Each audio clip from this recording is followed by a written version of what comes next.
Every week, Todas as semanas, as jovens do mundo inteiro repetem o tema das moças. Seja em que idioma for, quando ouço essas palavras, somos filhas de nosso Pai Celestial que nos ama, e nós o amamos, o Espírito afirma para minha alma que elas são verdadeiras. Não é apenas uma afirmação de nossa identidade, quem nós somos, mas também um reconhecimento de a quem pertencemos. Somos filhas de um ser exaltado. Em todos os países e em todos os continentes, encontro moças seguras de si e inteligentes, cheias de luz, refinadas pelo trabalho árduo e por provações, que têm uma fé pura e simples. Elas são virtuosas, guardam serena e vigorosamente seus convênios e servem de testemunhas de Deus em todos os momentos, em todas as coisas e em todos os lugares. Elas sabem quem são e que têm um papel significativo a exercer na edificação do reino de Deus. Quando eu estava na faculdade, participei do grupo de danças folclóricas internacionais da BYU. No verão, nosso grupo teve o privilégio especial de fazer uma turnê pela Europa. Foi um verão difícil para mim, porque poucos meses antes, meu pai havia falecido inesperadamente. Quando estávamos na Escócia, senti-me solitária e desanimada. Dançamos numa capela naquela noite e depois de nossa apresentação, fomos até a casa da missão que ficava ao lado. Ao caminharmos, vi uma pedra colocada junto ao portão de um jardim bem cuidado. Nela estava escrito: "O que quer que sejas, cumpre bem o teu papel."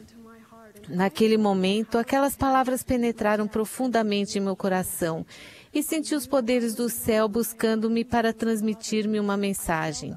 Eu sabia que o amoroso Pai Celestial me conhecia. Senti que não estava sozinha. Parei naquele jardim com lágrimas nos olhos. "O que quer que sejas, cumpre bem o teu papel." Aquela declaração simples renovou minha visão de que o Pai Celestial me conhecia e que tinha um plano para a minha vida.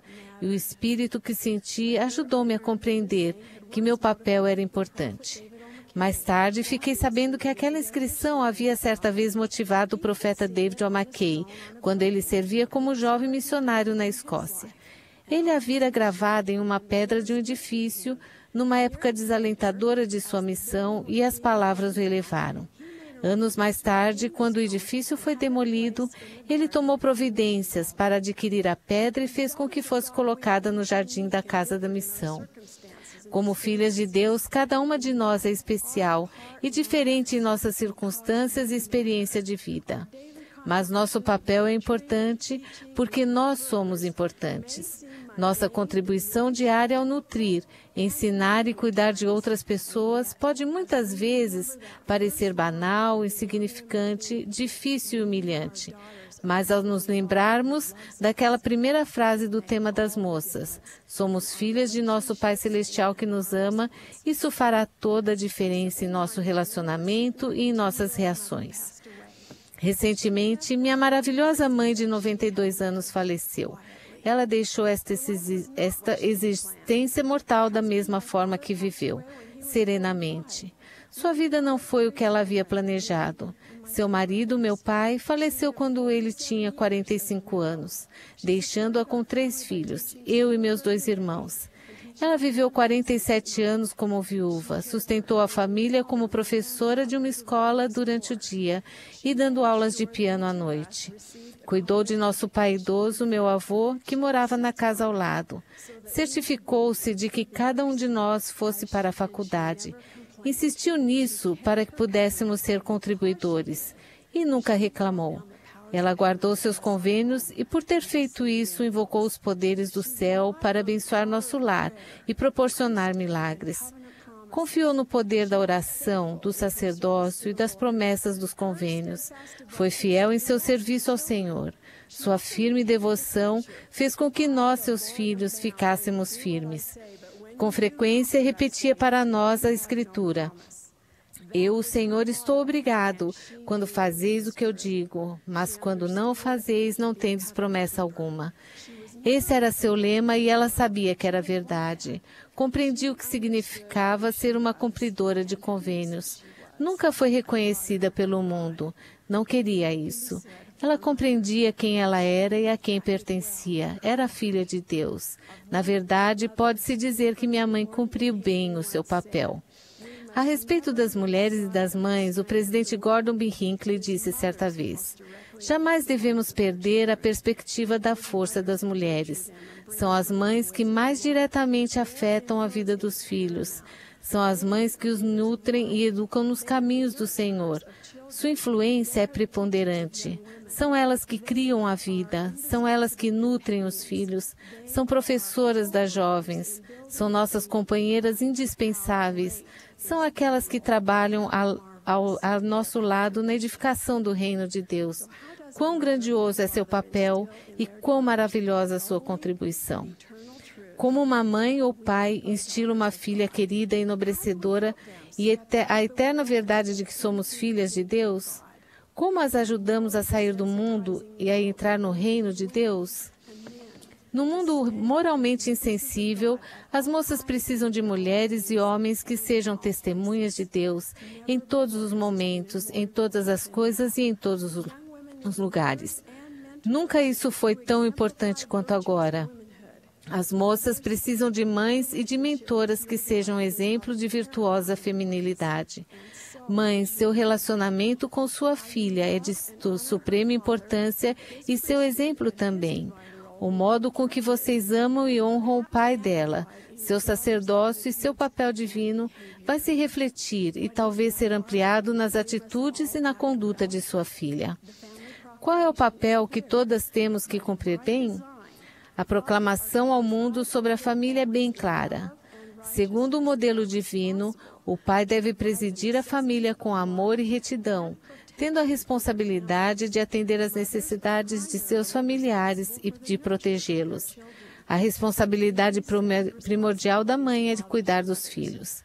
Nessas atribuições sagradas, o pai e a mãe têm a obrigação de ajudar-se mutuamente como parceiros iguais. Advertimos que as pessoas que violam os convênios de castidade, que maltratam o cônjuge ou os filhos, ou que deixam de cumprir suas responsabilidades familiares, deverão um dia responder perante Deus pelo cumprimento dessas obrigações. Na sociedade decadente da época de Mormon, ele lamentou o fato de que as mulheres fossem despojadas daquilo que era mais caro e precioso do que tudo, sua virtude e castidade. Novamente, renovamos a conclamação para um retorno à virtude. A virtude é a força e o poder das filhas de Deus. Como seria o mundo se a virtude, um padrão de pensamento e comportamento com base em padrões morais elevados, fosse reinstituída em nossa sociedade como um atributo altamente valorizado? Caso a imoralidade, a pornografia e o abuso diminuíssem, será que não haveria menos casamentos desfeitos, menos vidas destruídas e menos corações quebrantados? Será que a mídia poderia enobrecer e enaltecer, em vez de degradar as preciosas filhas de Deus e tratá-las como objetos? Se toda a humanidade realmente compreendesse a importância da declaração, somos filhas de nosso Pai Celestial, como será que as mulheres seriam vistas e tratadas? Há vários anos, quando este centro de conferências estava sendo construído e quase concluído, entrei neste edifício sagrado, na altura da galeria, com capacete e óculos de proteção, preparada para aspirar o carpete que meu marido estava ajudando a instalar. Onde hoje fica o púlpito, havia um trator trabalhando para remover detritos, e a poeira que havia no edifício era bem espessa. Quando ela sentava, era sobre o novo carpete. Minha função era aspirá-la, e, portanto, eu passava o aspirador repetidas vezes. Após 3 dias, meu pequeno aspirador queimou. Na tarde da véspera da primeira conferência geral realizada neste belo edifício, meu marido me telefonou. Ele ia instalar a última peça de carpete embaixo deste púlpito histórico. Ele perguntou: que escritura devo escrever no verso desse carpete? Eu disse, Mosias 18:9. Servir de testemunha de Deus em todos os momentos, em todas as coisas e em todos os lugares. Num mundo extremamente desafiador, É isso que as moças e todas as mulheres desta igreja estão fazendo. Elas são uma influência para o bem. São virtuosas e exemplares, inteligentes e trabalhadores. Estão fazendo uma grande diferença porque são diferentes. Estão fazendo o bem à parte delas. Há vários anos, quando eu aspirava este carpete, tentando cumprir bem meu papel, não tinha ideia de que um dia estaria em pé sobre o carpete que está embaixo deste púlpito. Hoje, como filha de Deus, ergo-me como testemunha de que Deus vive. Jesus é o Cristo. Ele é nosso Redentor. É por meio de seu infinito sacrifício expiatório que um dia voltarei a viver com Ele, provada, pura e selada numa família eterna. Erguerei sempre louvores a Ele pelo privilégio de ser mulher, esposa e mãe. Testifico que somos liderados por um profeta de Deus, o presidente Thomas S. Monson. E sinto-me grata pelos homens justos, cujo poder do sacerdócio abençoa minha vida.